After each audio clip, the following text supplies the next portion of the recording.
नमस्कार दोस्तों, स्वागत है आप सबका मेरे YouTube चैनल हर दिल की भड़ास में। तो आज हम बात करेंगे कि क्या हमारे देश के विपक्ष के पास इतनी नॉलेज नहीं है कि वो ये समझ सके कि परिवारवाद क्या होता है, या फिर ये झूठे नैरेटिव गढ़ करके केवल जनता को भ्रमित करना चाह रहे हैं। जिस हिसाब से हम देख रहे हैं कि जब से ये बांसुरी स्वराज को टिकट मिला है कि वो दिल्ली से चुनाव लड़ेंगी लोकसभा का, तब से विपक्ष बड़ी हमलावर है मोदी जी पर कि भाई आप परिवारवाद के खिलाफ बात करते हैं और आप परिवारवाद को बढ़ावा दे रहे हैं। अब कोई इनसे पूछे कि बांसुरी स्वराज अगर लोकसभा का चुनाव लड़ लेंगे तो इसमें परिवारवाद कहाँ पर है। परिवारवाद का मतलब ये नहीं होता है कि अगर हमारे परिवार का कोई इंसान नेता है तो वो नेता के क्षेत्र में उसके परिवार का कोई नहीं जा सकता नेतागिरी में। अगर कोई डॉक्टर है तो डॉक्टरी की लाइन में और कोई नहीं जा सकता। अगर कोई एक्टर है तो एक्टर की लाइन में उसके परिवार का कोई बेटा, भाई, बहन, बेटी नहीं जा सकते। परिवारवाद का मतलब ये है कि आप बिना किसी काबिलियत के, बिना अपने आप को सिद्ध करे, अगर उस पोस्ट को केवल इसलिए प्राप्त कर लेते हैं कि आपके परिवार का कोई वहाँ पर उस पोस्ट पर पहले से था, परिवारवाद वो है।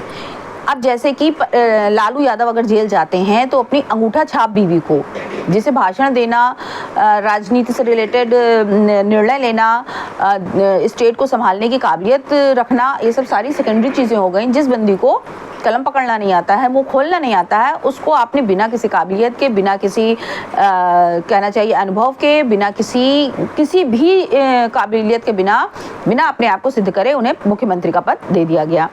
परिवारवाद वो कहलाता है जो इंदिरा गांधी के बाद उनके बेटे राजीव गांधी को, जो कि कभी भी राजनीति में रहे ही नहीं, उनको मुख्य प्रधानमंत्री का दावेदार बना दिया जाता है। परिवारवाद वो होता है जो राहुल गांधी जैसे बंदे को, कांग्रेस जैसी पुरानी, जहां पर एक से एक वरिष्ठ नेता है, इतनी पुरानी पार्टी में भी अगर कोई प्रधानमंत्री पद का दावेदार है तो वो राहुल गांधी हैं, जिनके अंदर प्रधानमंत्री पद के लायक गरिमा छोड़िए, अनुभव छोड़िए, काबिलियत छोड़िए, मुझे तो लगता है उनके अंदर प्रधानमंत्री पद बनने लायक एक सिंपल सी सोच भी नहीं है कि उनको सोचा जा सके कि वो प्रधानमंत्री के पद पर काबिज हो सकते हैं। उसके बावजूद उनको प्रधानमंत्री पद का दावेदार कांग्रेस में माना जाता है। परिवारवाद वो होता है कि जब मुलायम सिंह अपनी सीट छोड़ते हैं, सत्ता छोड़ते हैं, तो उसका दावेदार अखिलेश यादव हो जाते हैं। तो अगर बांसुरी जी को इस आधार पर सीधे अभी इलेक्शन जीतते ही उनको विदेश मंत्रालय थमा दिया जाए तो ये परिवारवाद होगा। लेकिन अगर पहले 4 साल तक बीजेपी के लिए एज अ वकील काम करते हुए अगर उन्हें आज इलेक्शन लड़ने का मौका दिया जा रहा है तो ये परिवारवाद नहीं है। ये एक सिंपल सी सोच है। लेकिन आप जैसी पढ़ी लिखी पार्टी के नेता अगर ये बात करते हैं तो मुझे उनकी पढ़ाई लिखाई पर, उनकी बुद्धि पर संदेह होता है। अब बात निकली है बांसुरी यादव की, परिवारवाद से ही बात निकली बांसुरी यादव की, बांसुरी स्वराज की, यादव मैं गलत बोल रही, बांसुरी स्वराज की, जो कि सुषमा स्वराज जी की बेटी हैं। As a leader, as a politician, Sushma Swaraj ji मेरा एक कहना चाहिए कि आइडियल थी। मुझे as a politician, as a women empowerment, इन सब की वो एक मिसाल लगती थी। मेरे देश में जितनी भी सशक्त महिलाओं की अगर कोई लिस्ट बनाई जाए तो मुझे लगता है कि सुषमा स्वराज जी उस पर नंबर 1 आएंगी, क्योंकि किस्मत के बल पर, या कहना चाहिए परिवारवाद के बल पर, बहुत सी महिलाओं ने हमारे देश में बहुत ऊंचे ऊंचे मुकाम हासिल करे हैं। लेकिन अपनी काबिलियत के बल पर इतने ऊंचे मुकाम पर पहुँचने वाली चंद लोगों में सुषमा स्वराज एक थी।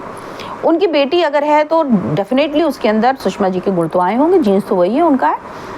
मैं उनका एक इंटरव्यू देख रही थी नवभारत टाइम्स पर, उसमें मैंने उनको सुना और वाकई मुझे इस बात पर पक्का यकीन है कि अगर बांसुरी स्वराज जी को लोकसभा चुनाव के लिए उतारा गया है तो ये भाजपा की एक बहुत ही सही डिसीज़न है।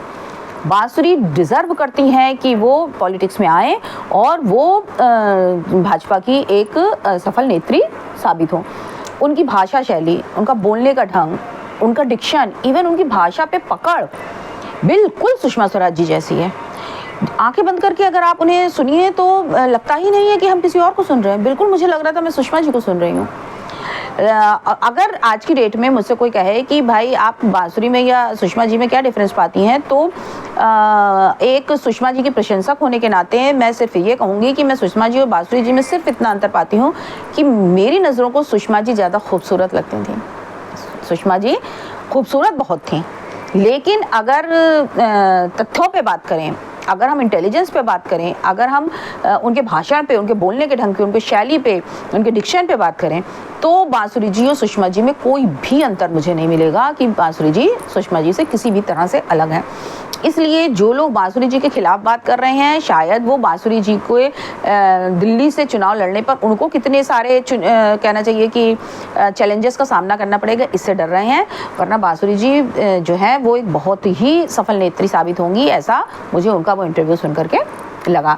साथ ही साथ वो अपनी माँ की तरह एक एडवोकेट भी रह चुकी हैं। वो उन्होंने चूँकि पढ़ा है कानून, इसलिए वो कानून की अच्छी जानकार भी हैं। मैं बस यही कहूँगी कि जो लोग हैं, जिन लोगों को आप या कांग्रेस ये कह के भ्रमित कर रही है कि बांसुरी जी का पॉलिटिक्स में आना परिवारवाद को बढ़ावा है, वो बिल्कुल गलत है। ऐसा कोई नहीं है। अगर बांसुरी जी अगर आई हैं तो उनके अपने गट्स हैं, उनकी अपनी इंटेलिजेंस है, उनके अंदर इतनी काबिलियत है कि वो आई हैं, और अगर वो जीतती हैं, आगे बढ़ती हैं, तो वो अपने दमखम पे ही आगे बढ़ेंगी। मुझे नहीं लगता कि सुषमा जी की बेटी होने के नाते उनके संग बीजेपी कोई फेवर करेगी। बांसुरी जी अपनी माँ की तरह एक सफल नेत्री बने, बहुत आगे जाएं, बहुत उनकी उन्नति करें और बीजेपी में रहकर एक बहुत ही बेहतरीन ढंग से शासन में अपना योगदान दें, देश की सेवा में अपना योगदान दें। और इसी शुभकामना के साथ मैं अपनी ये आज का एपिसोड यहीं समाप्त करती हूँ। मिलते हैं दिल के भड़ास के अगले एपिसोड में। तब तक के लिए जय हिंद, जय श्री राम।